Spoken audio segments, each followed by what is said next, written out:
let's leave the election results behind there now and look ahead to what this all means for the future of the country. Yoon is an unprecedented president for Korea, as he is the first to have no legislative experience, as I mentioned earlier, having been a prosecutor his entire career. Professor Cho, on yesterday's show, Professor Kim, he suggested that Yoon's inexperience could end up being a strength, as it means he doesn't come with inflexible ideas, that if he delegates well and listens to the experts, that could bring about success. What do you make of that argument? What do you think are President Yoon's strengths and weaknesses? No, I tend to agree with Professor Kim that Yoon's inexperience could prove to be his strength. It's a double-edged sword. It can be a strength and a weakness at the same time, but for different reasons. So not because he doesn't have any inflexible ideas. He's a man of over 60, born and raised in a very hierarchical society, who's also worked in a very hierarchical organization all his life. And he's very used to doing things in a certain way. And we can all see that he has very, very set ideas and, preconceptions about a lot of things. And he hasn't really, to me, shown much flexibility during the campaign, nor humility. Professor Kim mentioned that he really hopes that, our leaders don't show hubris and arrogance, but I don't really hold much hope that Yoon is going to all of a sudden become this humble, modest kind of, person who holds himself back. I think he is full of idea that what he thinks and believes is right. And so in that sense, I expect that he will be quite inflexible in terms of ideas that he holds. But because he's inexperienced in traditional politics, he doesn't have any baggage, and he doesn't really owe that many people in the political circles much. He may owe things to other people, and he may certainly promote other organizations, but he's not, in one clique or another, or in one faction or another in the Yeol politics. And so in that sense, he can be much more free in terms of his choices and decisions, even within his own party, because he hasn't really been a diehard party member. He's only joined it 8 months ago. So that's one that can count as a strength in that sense. But to me, it's certainly complete weakness, because he is inexperienced in negotiation, mediation, the very basics of politics, which is all about compromise. I'm not really sure he's very good at it. And so I think he's going to really be butting his head against a lot of hard walls. Professor Kim, let me turn to you for a response. Yeah, indeed, it's a real concern. His organizational experience, his professional experience, extremely hierarchical organization. So I even went out all the way saying that he doesn't really have a managerial experience of our time. I mean, if you run hierarchical organization, everything is top down. It's not managerial skills. You just tell your subject what to do, and they just do it. So there's nothing special about it. So in that sense, he didn't have any other job before, and he spent entire career in prosecutor's office. That's a big liability. So he really should check all his perceptions, preconditions, preconceptions, whatever at the door. And he has to remain extremely humble. Now, Professor Cho has made a bold prediction that President-elect Yoon will come in with lots of strong beliefs and everything. I really hope that's not going to be the case. In that case, it's going to be a real disaster. And I don't necessarily believe that Professor Cho's belief has sufficient foundation for us to take side with at this point. I don't think we have evidence. In my own view, during the campaign process, I've seen him changing his mind, taking some steps back and in some of the positions. So I'd like to be much more hopeful than making bold prediction like Professor Cho did, that he'll come in with lots of fixed ideas. Dr. Bong, that's part of the problem, isn't it? The reason why I made those predictions is because human beings don't change much. And particularly in stressful situations and difficult situations, we revert to our base, our Right. mean. And for a president, all the decisions that they have to make, all presidents have to make, are difficult and tough ones. And so, I also hope that Yoon will prove to be flexible and wise and humble. But it's so much easier to go back to the mean, to what you know. And so this is why I made a Sure. prediction. It's interesting that Professor Kim is the perhaps optimist, and Professor Cho might be the pessimist here in this scenario. Dr. A Bong, part of realist, I the would say.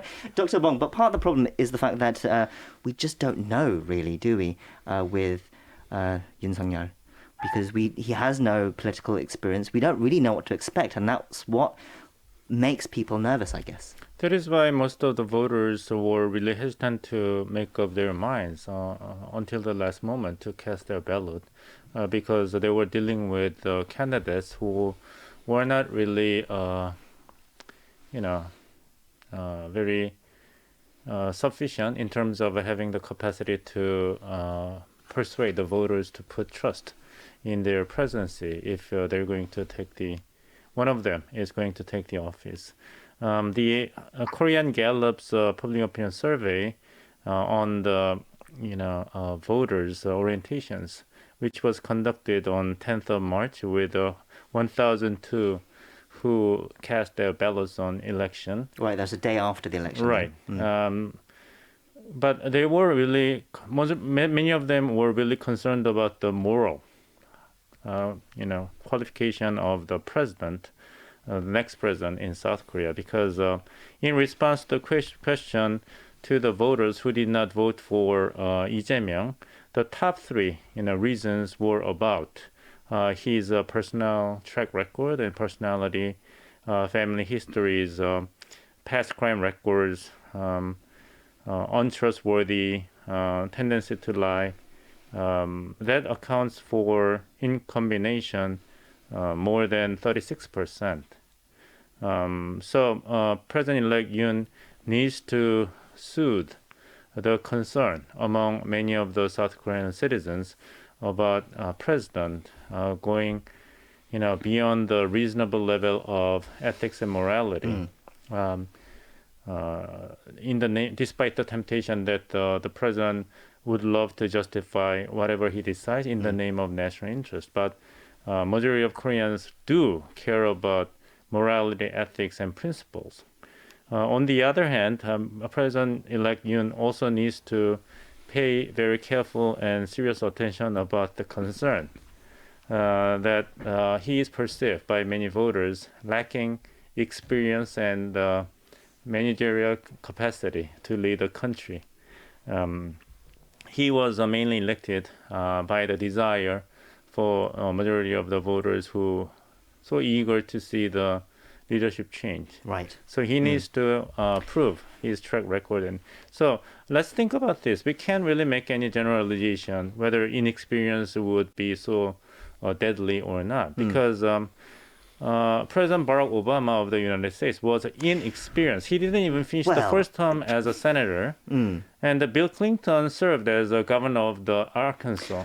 I think when we think of perhaps inexperienced leaders in the West, on one hand, we perhaps could have Donald Trump on one hand. On the other hand, we could have someone like the Ukrainian leader at the moment, Zelensky. He has become a national hero, basically, even though he was a comedian before. Right. Mr. And Friedhoff. another one that two people I'd like to mention here is the U.S. President George W. Bush. He had a strong track record as a governor of Texas and a very strong personal beliefs and values. And you look what happened for 8 years under his presidency. And we also had Lee Myung-bak, who was a master of wheeling and dealing and the compromises that Professor Cho mentioned. But look what we had. Mr. Friedhoff, as I said, you can make various comparisons with leaders in the West. Does inexperience necessarily mean bad? Yeah, the inexperience factor, I think it's going to really show up when he has to deal with the National Assembly. Right? So he's coming in for the next 2 years. He's going to be dealing with an opposition party that is in a supermajority.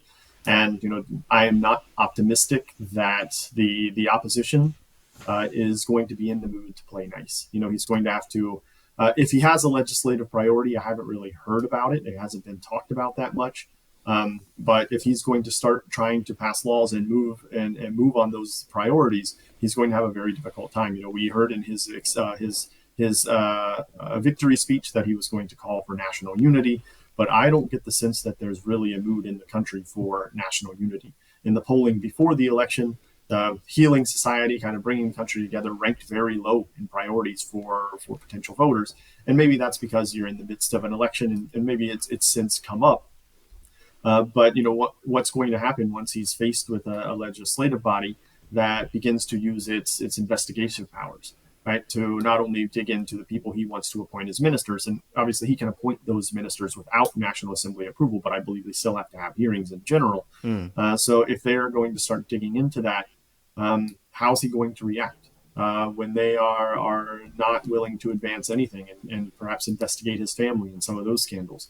I think there's going to be a temptation. I think, as has been mentioned here, he may revert to type and start to call on his prosecutorial experience as well as his connections there, in which case, I think that could be potentially troubling. And so that would all, I think, stem in ways from a lack of experience. Just for a moment, I want to touch on Dr. Bong's comment on the morality piece. That's something that I had been following as well, and I think it is really important. I think it was a poll from Korea Research in mid-February. They did a big series of questions, not only on the morality part, but also on issue leadership. And what it came down to is across the board on almost all issues, Lee Jae-myung was seen as either just as competent or far more competent than Yoon to handle those issues. And that was, whether it was diplomatic affairs, whether it was real estate, economic growth, it was very close or a significant lead. But on morality, he was far behind on that. So something like, I think Dr. Bong's number also showed up in this other poll, something like, when they asked who was more moral, something like 36% cited Lee Jae-myung, and everyone else thought that Yoon had the better moral. So I think that was also an important factor in what turned a lot of people off of Lee Jae-myung. Professor Kim, we've mentioned there that concerns over how Yoon Suk-yeol will wield his power, especially when it comes to the prosecution. And you mentioned this yesterday as well, whether he will use it in a political manner, retaliating against opponents, or protecting his associates, as Professor Cho has put it, reverting to type. Can you tell us a bit more about your concerns as well? Yeah, indeed. Prosecutorial reform is a huge issue, and I made it very clear many times in this program that I support the reform wholeheartedly, and it gives me a lot of concern that head of the prosecution now becomes the president, and that issue is going maybe not only put in the back burner, but also his prosecutorial friends and fellows and colleagues may actually come to the front lines and yielding a lot of power. That really concerns me in my mind, indeed. So I really hope that's not going to happen. Now, he will have to rise above his lifelong career as a prosecutor. Now he is the president of an entire country. So he will really have to leave that behind and do all he can to minimize using his ties with his all the buddies. I think that will be his key concern. And I think beyond all these experience and morality issues altogether, in my own mind, looking back on our own experience, what really matters is the ability to choose the right people. Let's look back Park Geun-hye's case. She was extremely experienced, extremely successful politician in her career, but she ended up choosing wrong people to delegate responsibility. I'm not only talking about her friend, but chief of staff, the jurists and all these folks. She made a gross mistakes of choosing wrong people. I think President Moon Jae-in has been a very moral person, decent person, nice person, the way he deals with the people and you communicate with the people. But I think he made a very, very bad mistakes in choosing wrong people who are only interested in their own self-promotion. And And I think looking back, Park Geun-hye and Moon Jae-in's experience, what really matters for president is ability to hire, to choose right people who will be loyal, who will not be engaged in maximizing their own personal power and promoting their own personal interests, political careers, and so on. So that's something we cannot make a judgment of based on the previous experience or history. My question would be, if you don't have the experience, how can you know which people are the right people to choose? That's true. But the thing is, experience, Moon Jae-in ran a presidential office. Nong-Hyun, what more experience do we need to make someone as good as Moon Jae-in to be a good president? But he still made wrong choices of hiring wrong people. Park Geun-hye was, as I said, she, her political career, there's no match. But she still chose wrong people. So I don't think there's any reference textbook case we can rely on for choosing right people. It's something that's that we don't have much understanding of in terms of who will be good or who will be bad before the facts. Professor Cho. I absolutely agree with Professor Kim in that probably the most difficult and important thing that the president has to do is to choose the right people for the right positions. And I also agree with Professor Kim that Moon has made really big mistakes in that area, particularly when it came to Yoon, also President-elect Yoon, rather, because this is what I read coming from people close to President Moon, saying that he was so impressed by what Yoon professed to stand for himself back in 2013 when he was giving testimony in the National Assembly, saying, "I'm not loyal to any person," meaning that he's not going to be a lackey of anybody, just doing their bidding. But what we didn't know then was that he was simply loyal to the organization of the prosecution office, right? But Moon basically took Yoon as this warrior of justice, who is going to die by the sword of justice. And so just based on that impression and not really inquiring into what kind of person he is, what philosophy he has, what beliefs he actually holds, he really just appointed him to the office of prosecutor general, and not really conducting a deep inquiry into the kind of person that he is. And even in the confirmation hearing in the National Assembly, all the Progressive Party Assembly people were just so busy defending all the glaring, omissions and faults that Yoon had with him. And so we saw that time and again in terms of appointments that Moon administration made in very important key offices. And so in this way, this is, I think, a really big flaw in Korean politics. It's natural that you want to appoint people that you know well, simply because you think you can trust those people. It's not as if you're going to have a public recruitment drive, right? Especially for things like Supreme Court justices, whatever. But I don't really see that changing with Yoon. So all he knows are his buddies in the prosecution office, and so when it comes to important, offices. Well, sure. We'll see, how and who he picks eventually. Personnel is important, of course. But Dr. Won, it's going to be hard to him to wield his power in the National Assembly anyway, right? As Mr. Friedhoff has mentioned, the Democratic Party, now the opposition party, they hold a supermajority in Parliament, while President Yoon has promised unity. That's going to be difficult, isn't it? Well, yes and no. We have to wait and see the result of the local election, which will be held on June 1st, electing, mayors, governors, all the important positions.